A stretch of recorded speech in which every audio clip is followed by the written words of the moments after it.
ce matin par la secrétaire d'État aux Affaires étrangères. Et puis, quelques techniciens de football suivent depuis ce matin une formation de préparation physique ici, à N'Djamena. Madame, Messieurs, bonsoir et bienvenue dans ce journal. Le gouvernement vient de joindre l'acte à la parole par rapport aux personnes. Les communes sinistrées de la capitale ont déjà reçu leur part. Dès demain, la délégation prendra la direction des provinces. Assirana Batingar. Sur instruction du président de la République, Idriss Déby Itno, le Premier ministre Emmanuel Nadingar a dans une déclaration annoncé que plus d'1 milliard de francs CFA sera débloqué pour secourir les victimes des inondations. L'acte vient d'être joint à la parole. Autour de Madame la ministre de l'Action sociale, Fatma Issa Ramadan, l'équipe devant sillonner les différentes régions sinistrées a affiné les modalités du déploiement d'aide dans ces différentes régions et les 5 arrondissements de la capitale. Pour cette opération, le mot d'ordre est la transparence. Les équipes devant se rendre sur les lieux de sinistres sont composées de membres du gouvernement et de députés ressortissants des régions. Ces derniers devaient avoir un droit de regard sur la distribution de cette aide. Si dans les régions, cette assistance sera remise au comité régional d'action, à N'Djamena, elle est remise aux délégués du gouvernement auprès de la commune de N'Djamena. Chacune des 5 communes sinistrées a reçu une somme de 50 millions de francs CFA. Voilà le montant alloué pour les 5 arrondissements de N'Djamena victimes d'inondation. Cette enveloppe est 250 millions pour qu'ensemble avec les responsables, les maires de 5 arrondissements et les députés, vous allez les gérer, acheter selon les besoins de la population tout ce qu'il leur faut et que ceci, avec le souci du chef de l'État et le gouvernement, que ça aille tout droit aux victimes. Pour les provinces, elle sera proportionnelle à la taille des sinistres. La délégation quittera donc ce mercredi 5 septembre en direction des régions sinistrées. La région du Mayo-Kebbi-Est sera la première étape. Les conséquences des inondations au Tchad, la question a fait également l'objet d'une communication ce matin par la secrétaire d'État aux Affaires étrangères de Beyrouth. C'était au ministère des Affaires étrangères devant les ambassadeurs accrédités au Tchad, les représentants des organisations internationales non gouvernementales et humanitaires. Suivez plutôt un extrait de sa communication. Contrairement aux autres années précédentes où la situation pluviométrique et hydrique n'était pas très favorable, notre pays bénéficie cette fois-ci de façon exceptionnelle des pluies régulières et abondantes sur la plus grande étendue du territoire national. Cette situation devrait augurer d'un avenir meilleur en termes de production agricole et pastorale.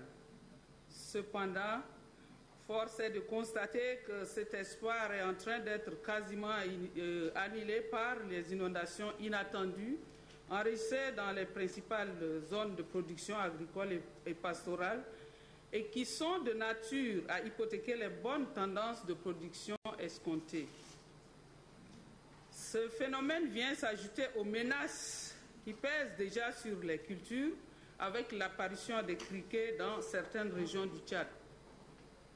Les régions les plus touchées par les inondations sont le Salamat, le Moyen-Chari et le Mandoul, les 2 Logones, la Tangilé, le Mayo-Kebbi Est et Ouest.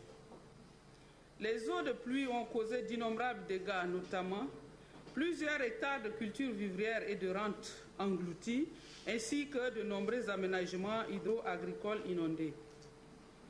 Plusieurs maisons et cases détruites, causant des centaines de sans-abri, des points d'eau endommagés et inutilisables, des centaines de villages et villes inaccessibles attendant du secours, des milliers de têtes de bétail bloquées sur place ou emportées par les courants d'eau. En de pareilles circonstances, il y a lieu de craindre les risques d'épidémie pour les hommes et les animaux tels que le choléra, la fièvre typhoïde, la peste bovine, etc. Les populations des zones sinistrées manquent de tout et ont par conséquent besoin des vivres, des médicaments, des vêtements, des bâches, des moustiquaires et de l'eau potable. Des efforts ont été déjà faits par le gouvernement pour subvenir aux besoins les plus urgents, mais ces efforts restent insuffisants et doivent être complétés par la solidarité nationale et internationale. La situation ne cesse de s'aggraver avec les pluies qui continuent de tomber. Pour cette raison, le gouvernement de la République du Tchad, par ma voix, sollicite le concours des pays et organismes que vous représentez ici en vue de l'aider à faire face à la catastrophe humanitaire qui s'annonce. Nous savons que votre aide, une fois de plus, ne nous fera point défaut.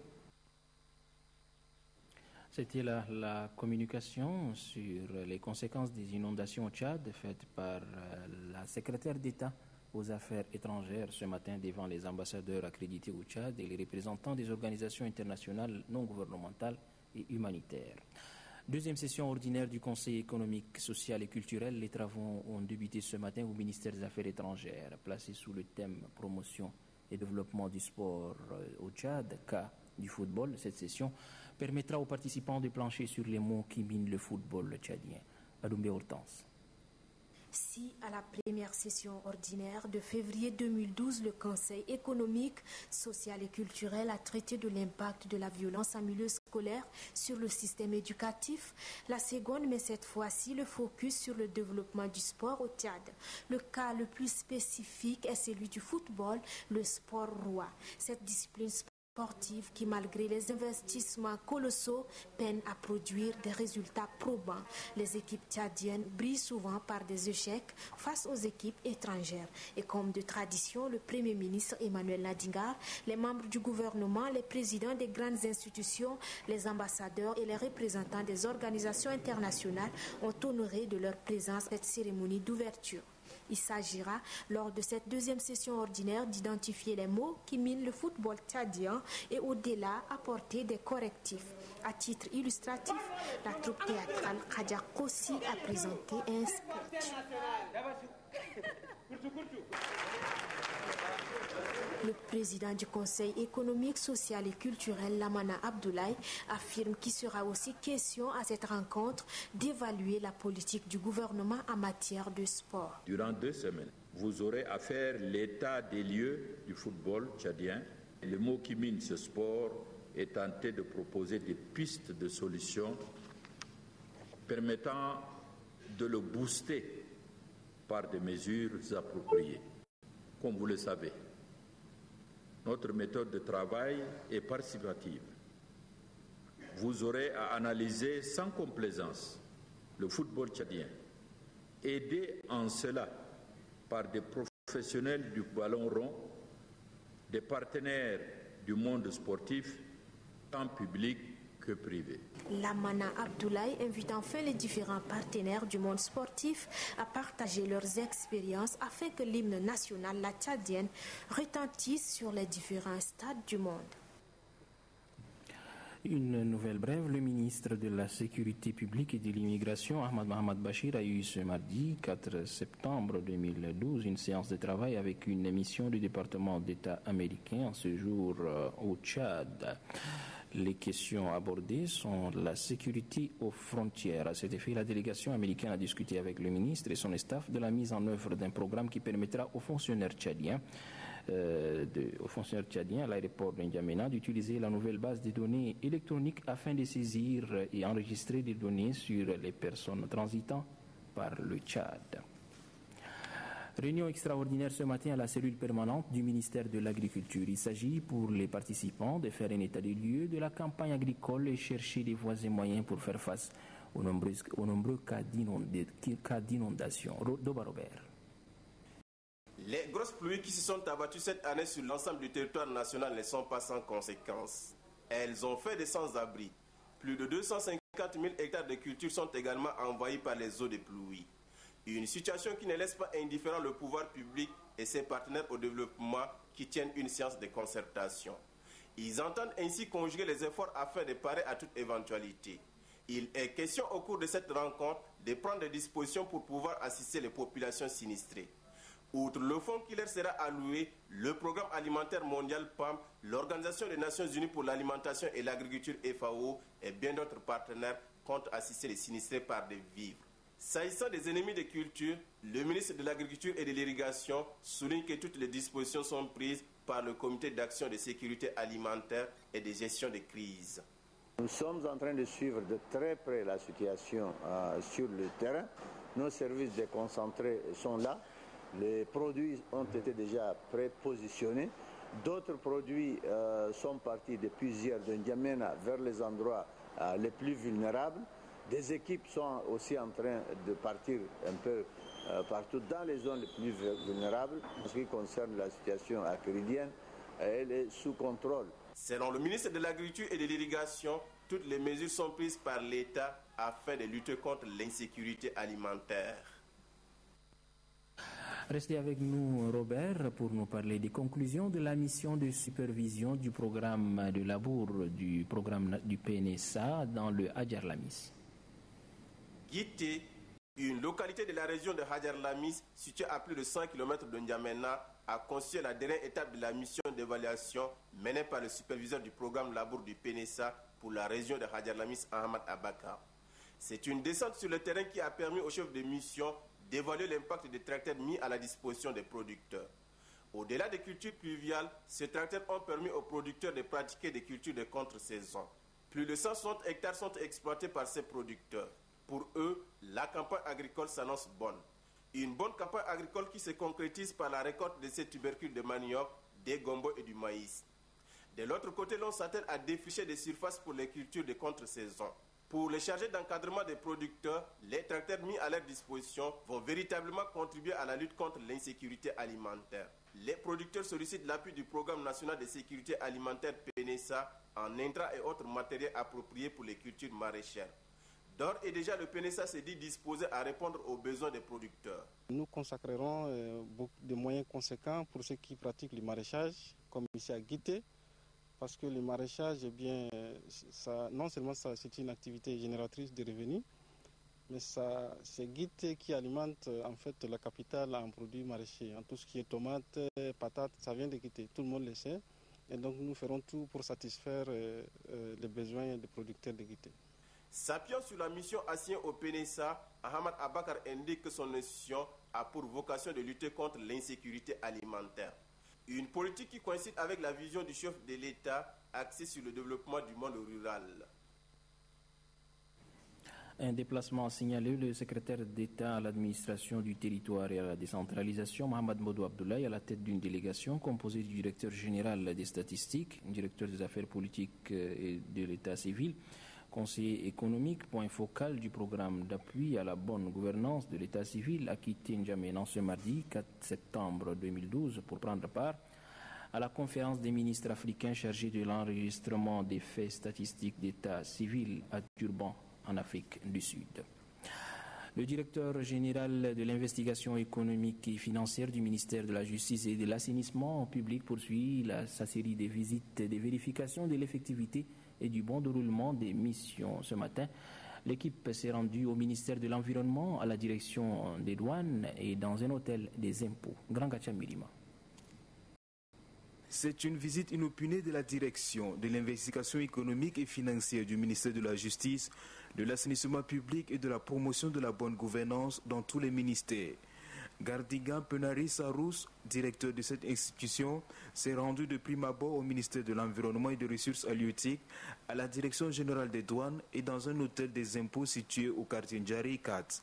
Dans ces localités, le Cobra a posé ses valises.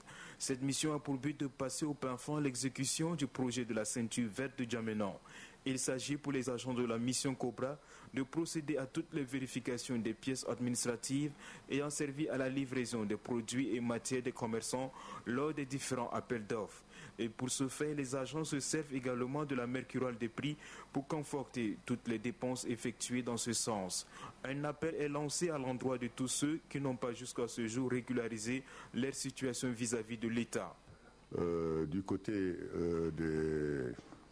des entreprises, il n'y a pas un engouement à répondre à nos injonctions. Donc nous attirons leur attention. Nous rappelons les uns et les autres à répondre dans les délais prescrits par nos textes, les délais indiqués dans les convocations, pour que la mission puisse rentrer dans le cadre qui lui a été fixé, c'est-à-dire dans le délai qui lui a été fixé. Selon le directeur général de l'investigation économique et financière du ministère de la Justice, de l'assainissement public et de la promotion de la bonne gouvernance, le résultat de ces travaux seront soumis aux plus hautes autorités. Il vous souviendra que le gouvernement a décidé d'organiser une seconde session du baccalauréat du second degré en octobre prochain. Déjà, l'Office national des examens et concours et le jury sont à pied d'œuvre pour aborder les épreuves écrites conformément au calendrier établi. Kadnouba Théophile. Le calendrier établi pour la composition des épreuves écrites de la deuxième session du baccalauréat de second degré de l'année académique 2011-2012 sera respecté. Cet avis est celui du directeur général de l'Office national des examens et concours, ONEX. Par rapport à notre chronogramme, tout est normal, on est dans les temps. Tous les candidats doivent également garder leur centre d'examen respectif. Donc les transferts ne sont pas autorisés pour cette session. Et par rapport aux cartes biométriques, je le répète encore, donc tous les candidats doivent se prémunir de leur carte biométrique. À défaut, pour les quelques-uns qui ont perdu carte biométrique, ils doivent se prévoir avec une carte d'identité nationale. De leur côté, les membres du jury s'activent à la révision des listes et à l'étude des sujets proposés par les enseignants. Le directeur général de l'ONEX de préciser que la mise à l'écart des 6 000 candidats admis à la session de juin dernier aura certainement des conséquences sur la numérotation. Seulement, nous tenons à informer les candidats que cette fois-ci, les numéros vont changer puisqu'on a dégagé tous les candidats admis, donc les numéros vont changer. Pour rappel, la composition des épreuves écrites de cette deuxième session du baccalauréat de second degré est programmée du 2 au 6 octobre prochain. Justement, par rapport à cette session du baccalauréat, le ministre de l'Enseignement supérieur, de la Recherche scientifique et technique a signé un arrêté numéro 00265. Au terme de cet arrêté, le calendrier des examens du baccalauréat, session spéciale d'octobre 2012, est fixé comme suit: du 2 au 7 octobre 2012, épreuves écrites et pratiques toute série. Du 9 au 15 octobre 2012, correction des épreuves écrites. Du 9 au 15 octobre 2012, épreuves physiques et sportives. Le 15 novembre 2012, proclamation des résultats. L'UNICEF vole au secours de l'hôpital de la mère et de l'enfant débordé par l'affluence des malades pendant cette saison des pluies. Cette organisation vient de mettre à la disposition du dit hôpital 4 tentes équipées et un personnel soignant. Adef Ahmad Ben Rahma. Le service des urgences pédiatriques de l'hôpital de la mère et de l'enfant est depuis un mois débordé par l'affluence des patients. D'une capacité initiale de 15 lits, ces services, avec la recrudescence des pathologies telles que le paludisme et les maladies diarrhéiques, reçoivent aujourd'hui en moyenne 80 patients par jour. C'est pour faire face à cette situation que l'UNICEF, partenaire du gouvernement, met à la disposition de l'hôpital 4 tentes qui seront aussi équipées. Les 3 tentes sont réservées aux malades et la 4e au personnel médical et consommable. On a posé le problème à notre ministère de tutelle, le ministère de la Santé publique, bien entendu, qui s'est rapproché de nos partenaires au développement, notamment l'UNICEF.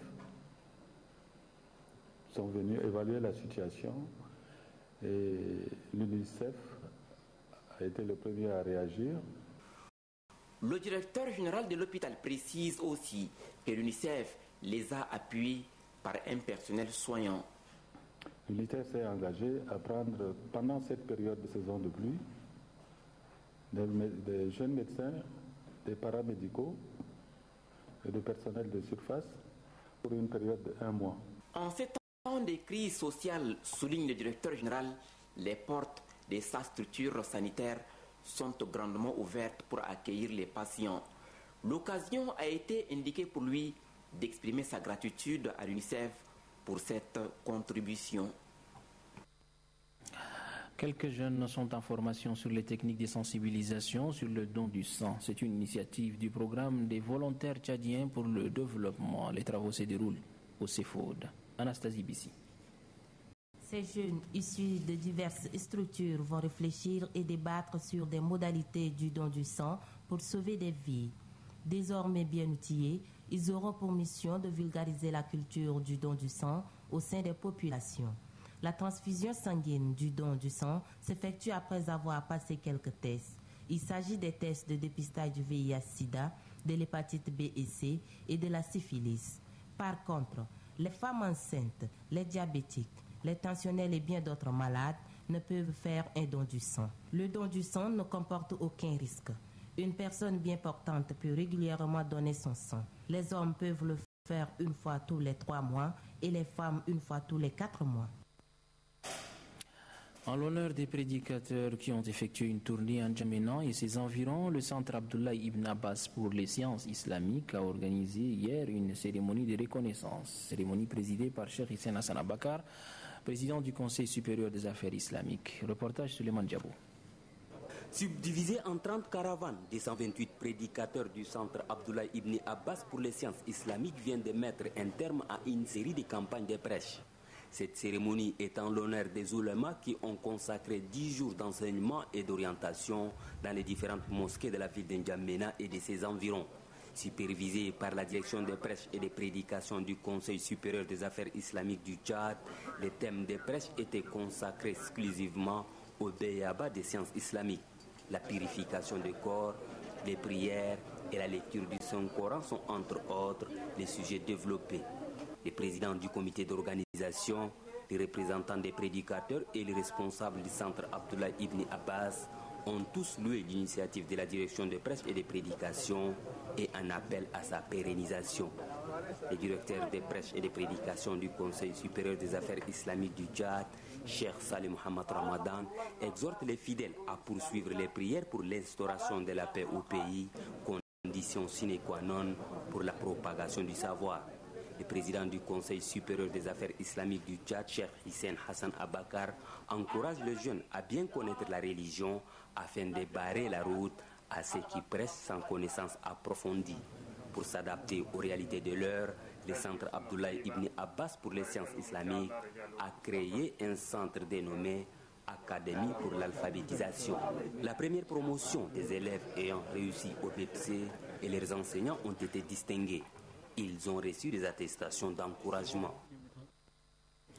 En sport, quelques techniciens de football suivent depuis ce matin une formation de préparation physique. C'est une initiative de la FIFA en collaboration avec le ministère de la Jeunesse et des Sports. Le point avec Innocent Kilayo. Le football de haut niveau impose aux joueurs plusieurs qualités, parmi lesquelles la technique et la tactique. Aujourd'hui, une autre vient s'ajouter. Il s'agit de la qualité physique, très indispensable pour un footballeur qui rêve d'aller plus loin. C'est ce qui amène la FIFA à former les préparateurs physiques. De la FIFA, par exemple, c'est essayer de savoir qu'est-ce qui se passe dans le monde entier, essayer de le rassembler et le mettre au profit des gens qui ont envie d'avancer. La Fédération tchadienne de football association a saisi l'opportunité pour soumettre une crème de ses techniciens au cours FIFA pour les préparateurs physiques et entraîneurs. Monsieur l'expert, nos stagiaires attendent donc de vous méthode, conseils, cas pratiques, bonne démarche pédagogique pour que le physique et le mental soient au service de la performance. Pour le directeur des sports de haut niveau, atteindre cet objectif est un défi qui reste d'actualité pour le ministère de la Jeunesse et des Sports. La programmation par notre fédération d'un cours spécifiquement réservé à la préparation physique ne relève pas du hasard, étant entendu que dans le football moderne, à armes technico-tactiques égales, c'est l'équipe la mieux conditionnée physiquement qui part largement favori. Les entraîneurs venus des provinces et ceux de la capitale ont 4 jours pour apprendre les cours de la FIFA sur la préparation physique des joueurs. Voilà, c'est ici que s'achève ce journal télévisé en français. Merci de l'avoir suivi. Très bonne suite des programmes sur Téléchat.